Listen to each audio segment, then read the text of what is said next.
বাংলা নাটকে জনপ্রিয় একজন অভিনেত্রী হচ্ছেন তানজিম সাইয়ারা তটিনী। দীর্ঘদিন পর ঈদের বিশেষ নাটকের জন্য গল্প দিয়েছেন অভিনেতা জিয়ল ফারুক অপূর্ব।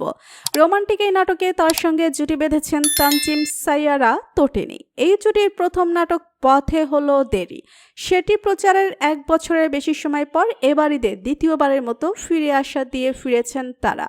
2 বছর আগে তরুণ তরুণীদের সামাজিক যোগাযোগ মাধ্যমে আসক্তির একটি ঘটনাকে কেন্দ্র করে ফিরে আসার গল্প। সংবাদ বিজ্ঞপ্তিতে এই অভিনেতা নাটকটি নিয়ে বলেন, শুটিংয়ে আড্ডা হচ্ছিল, পরিচালক চিত্রনাট্যকার সহ অনেকেই ছিলেন।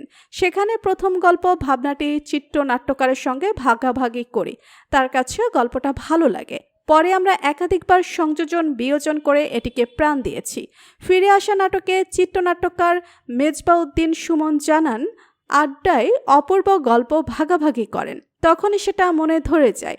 সেই সময় চিত্রনাট্য লেখার পরিকল্পনা করেন তিনি। এই নাট্যকার বলেন, অপূর্ব কিন্তু খুব বেশি গল্প দেন না, তবে যেটা ভালো লাগে, বার্তা বহন করে, সেগুলো শেয়ার করেন।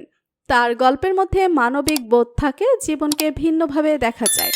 আমাদের চেষ্টা থাকে গল্পটি দেখে কিছু দর্শক হলেও যেন বুঝতে পারেন যে জীবনকে সময় দেওয়াটা জরুরি কি আছে।